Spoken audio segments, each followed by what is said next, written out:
Tuned into the B-Town Breakfast with myself, Nomdeni Mapanga and Prince Veli. June 16 ngibona bagcoke uniform la kumbe ngisarafini ngoba ngeke ngithi Hector Peterson emduna la mhlambe ngisarafini singena ku Readers Corner because vakashele leli viki leliphelile baphinze babuyile la sanibona.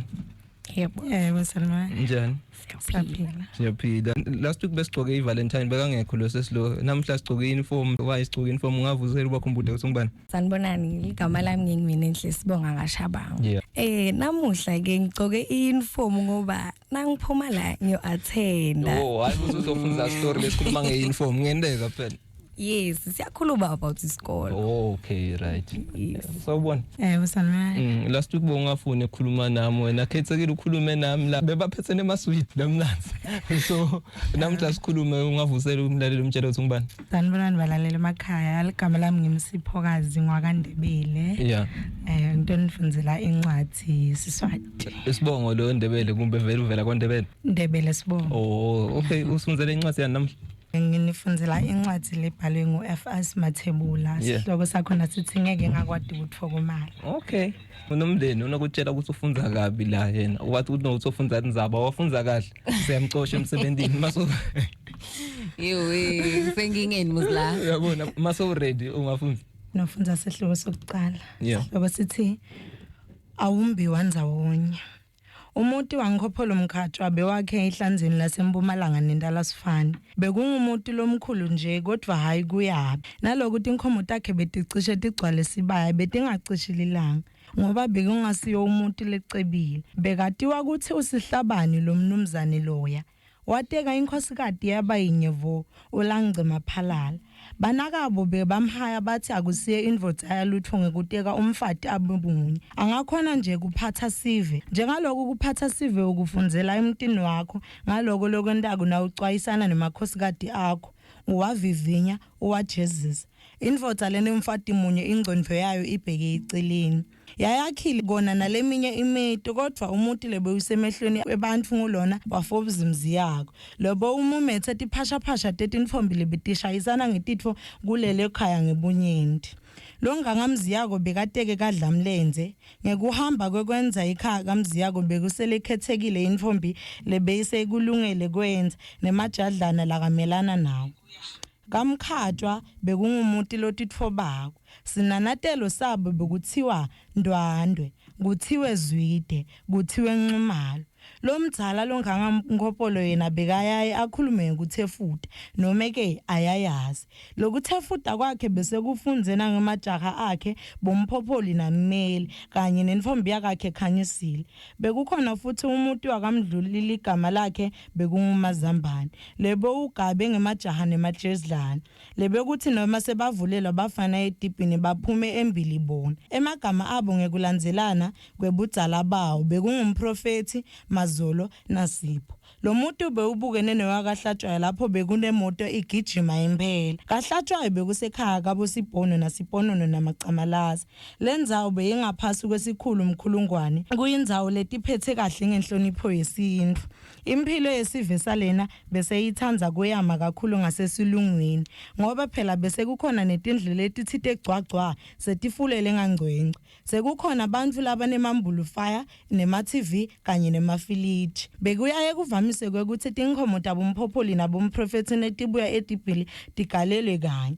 Kwathi ngalenye ilanga kungilesine njengoba bebadipa njalo kungilesine. Bomphopoli namprofethi bona basalela emuva bakha emathundvulu kabadla. Kanti lokho sekutababangela kwekuthi batfolele ithuba lekukhuluma ngakhethekile. Athathe emphopholi athi, "Yemprofethi, lenfombatane leluhlata lesikhashazane leyo ngikhethekile ithanza kuphi?" Aphendvula umprofethi athi, "Angikaze sengiyibone ngisho ime namunye umfana. Ngisho nekumkhulumisi labaye balinga bahebede nayo boSibhono, kodwa phinze kumgana. Kwala ngisho noma Sibhono athumela tsatse wabo Siponona. Hawu lokunye kwabafana kumlaleli kuyaye kwentesha ngathi lokhu la kukhulumako kungena ngala kuphume ngala." Aphendvula umphopholi athi, "Yebo, kodwa nami angikaze ngimboni emene umuntu okhethekile ikhethekile njengeligama layo ngebuhle lentombi yetintombini kuphelele khona lapho dachubeka tinkomo digalela daze deyofika ekhaya soloku bayalanzelana bomphopholi namprofeti bendlula ngasemtini wenyanga macamela shiba bawubuka nje bangade basho lutho macamela bekulugedla leludvumile kuleso sigodi bahamba ngendlela nje kumphopholi ayikacishile inhlasi yeluthando lwakhethekile wanela kucetha ukuvalela tinkomo wahamba kakhuluma yedwa elawini lakhe lebelakhiwe ngangcengce wathi hey ngiyayithanza kodwa lentombi yakamzi yakho ngiyamthanza khethekile futhi angitendisi ngiyamthanza kubika ngisho nasetibilini tami ukuthi ngiyamthanza pho lokhu ulikhuni saje ngitawukwenda njani ngishela njengoba sibhono ngitawukwaliwa nje futhi sibhono unesikotela semoto naloku sicaleka siphelelwe ngiphethulomu endleleni futhi uhluleka kanzi uthumele nabodzadze wabo sibhono lokho kwemlende shangathi tinzite metshiso lokhu ngcono ukuthi angikhulume namacamela angiphe tinzi ngitawuthi kulabadzala ngiyakokhendlela umsebenzi batawuvuma banyenti nje bafana labayeshelele ndvomi khethekile ngobe naye lengusikinokoti wakabhembe kwake kwathi nakabuya kofuna tinkomo tilahlekile kwathi neke khuphuka emfuleni kwahambisana naye khethekile nakabuya kokhayimandi kwathatha kwathi konake kukhethekile emehlo ngemabheka ashiya dzadzewethu wacamtsuka ke khethekile waphendvula wathi suka lapha wena sinokoti emehlo ngemabheka ashiyani awubheki ngani letinkomo letichubako sinokoti nzini utangendani wena wabinza sinokoti nembala emuva kweliviki mphopholi wababela kamacamelo efika wabika ngaloku lokumkhathatako macamela wambuta emibutwana ekenama leyetile njengekuthi utibona sewukuswe yini lesimo sekugana nekuthi angendani ngemfati nekuthi ufuna bangakhi bafati we manje njalo aloku acambita emasindi ebhodleleni awacambitela eludzengelweni awadibanise nalamanye la kulelinye libhodlelana lamanye awagaye ngembokotho nawo awacathele eludzengelweni lesidunu sesipuni athathe lusiba aluhlanganise lokhu seludzengelweni athathe lamanye emasindi awakhuma athathe lamanye awagiye athele ephepheni lakhakhe abese uthi kumphopholi buka lapha mfana wami lo muthi mkhulu kabi angimani nginike bafokadi nje nginika wena ngoba ungumfana wangopholo mkhatsho ndwandwe zwide kasho amnanatela phela wachubeka wathi ungumfana wesihlabani wena sihlabani empini yasemfela khona nalamuhla nje ngikhuluma usesihlabani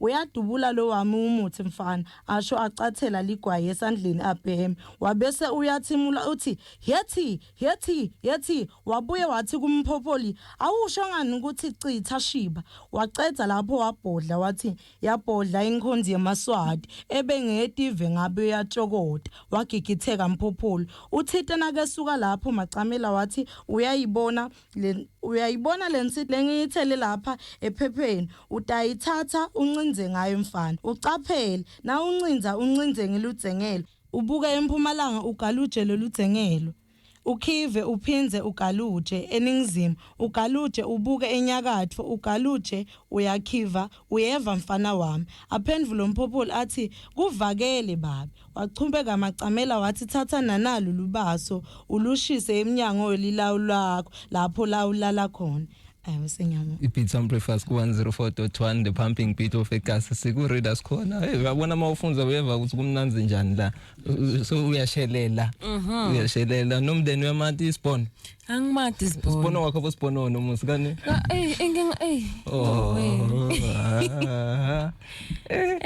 mina ngicabanga ukuthi ngiyamati isibhono personally ngicabanga ukuthi ukhuluma ngasibhono yabo wakho bosibhono mina ngifuna ukufunza njengawe la uvile usikumnanzi njani awufuni nokustopa lelibhubo ufuna kulicetha vele wena bese ngayolicetha ucale nini kufunza ngaqala bengifunza grade 6 but actually bengenda ama poem nema speech then I got interested into reading nyalo so uyawashiya vele lama poem nama speech kumbusenda konke ngenda konke namuhla sibungata I home language day angini njalo so yini le kwende ukuthi wena ufuna ukufunza neSwati Nangithatha sibantu labamnyama noma ezisingemaswati bantu labaningi abasakwati kufunza lelimi lasekhaya noma ngasho ukuthi abasakwati kufunza lesiswati lengibonile ukuthi kumcoka ukuthi as a black person noma as umuntu flomnyama kudzingekile ukuthi ukwati ukulikhuluma uphindze ulifunze fluently lelimi lakini.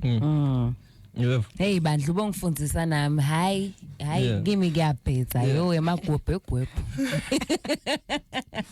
Siyaqhubeka sigcina la mina ngihamba naye nini ndatibona nifunda Swati angeni. Yeah thina sima coconut sibanda siyaxolisa. Sibanda abamnyama simhlophe phakathi. Okay coconut. Sifuna ukufunda English. Namhlanje lombita ngaSarafina mina ngibonitsi kunjani? Ngiyaphila. Ngiyaphila wena ufuna ukukhuluma ukuthi ufuna kufunza ngini? Yes. Asambe kwesingisi mina nawo. The title of the story is Pink Bow Tie. Pink Bow Tie. Yes. The title of the story Masicala nje vele sivulela ngesingisi. So yeva ukuthi sikhona asambe Pink Bow Tie By Paul Jennings. Yeah, okay. Well, here I am again, sitting outside the principal office. And I've only been at school for 2 days. Lots of trouble in 2 days. Yesterday, I've got a strip for nothing at all. I see this bloke walking down the street wearing a pink bow tie. It looks like a green pink butterfly attacking his neck. It is the silliest bow tie I ever seen. What are you staring at, lad? Says the bloke. He's in a bad mood. Your bow tie, I tell him. It is ridiculous. It looks like a pink vampire. It is so funny that I start to laugh my head off. Nobody tells me that this bloke is a old splunge, the principal of the school. He doesn't see the joke and he gave me the strip. Life is very unfair. Now I'm in trouble again. I'm sitting here outside the old splunge office waiting for him to call me in. Well, at least I've got something good to look at. Old Splunge secretary is sitting here typing some letters. She is called Miss Newham, and she is a real knockout. Every boy in a school is in love with her. I wish she was my girlfriend. But as she is 17 and I'm only 14, there is no much hope. Still, she doesn't have a boyfriend, so there is always a chance. She's looking at me and smiling. I can feel my face going red. Why have you dyed your hair blonde? She asked sweetly. Don't you know it is against the school rules for boys to dye their hair? I tried to think of a very impressive answer, but before I can say anything, Old Splunge sticks his head around and at the office door. Come in, boy, he said. I go in and sit down. Well, lad, said Old Splunge, why have you dyed your hair? Trying to be a savvy. He's a grumpy old boy. He is due to retire next year, and he does not want to go.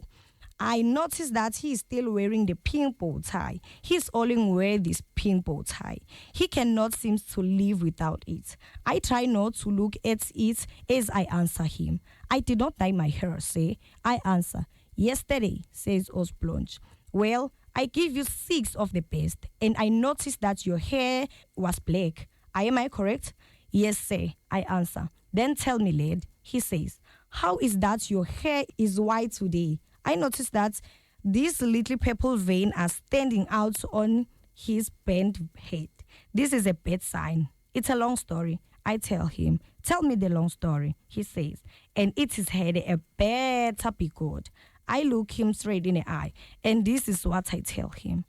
I'm a very nervous person, very sensitive. I get scared easily. I'm scared of dark. I'm scared of ghost stories. I'm even scared of the Cookie Monster on a Sesame Street. Yesterday, I'm going home on the train after getting the strap, and I am in a carriage with some very strange people.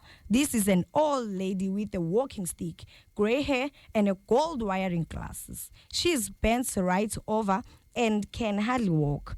This is also a mean, skinny-looking guy sitting next to me. He looks like he will slit your throat for 2 bob.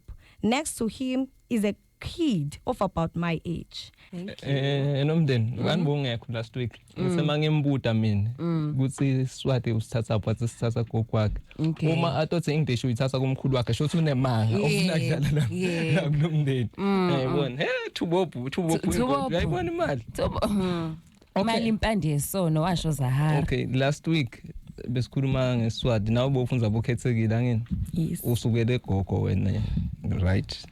Ngiyavuma. Asiyethu kwesingisi ke manje. Then isingisi sibuya ku Singisi. Sibuya okay, asithi English. Siyasikhipha isingisi. Ngoba vele wathi wena nje the title of the yeah. So English ibuya. The English is coming from Bongani. Yes. Yeah, Bongani umthola nyalo muzela kumbe wakini Bongani. So English uqale yathi nyalo usasemncane?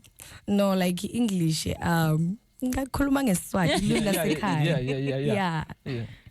So English bengiyifunza esikoleni. Okay. So kude kuthi wangichancha kahle wangiphenya wangigeza uBongani. Okay, mentorship no siyabonga uBongani. Yeah, ufuna umbongo uyabona lo Bongani no ufuna umbongo ngena no happy then sendanjani siya elevate sigcina ku English neSiswati kumbe khona lelinye ilimi lesi highlightile siyafika ngale Afrikaans kumbe no same ICM. Okay ungakupheka mina ngiyathemba I cook me there. Okay iviki letako sibiya ne English we ready Ngihlezi ngiready. Okay no siyabonga ukuthi nisivakashele la ku Peace FM the pumping beat of Africa batonibona ku social media la ndo competana nomndeni usinto ubuya ngeAfrikaans angeni Yeah, good luck. Next week Afrikaans. Okay yes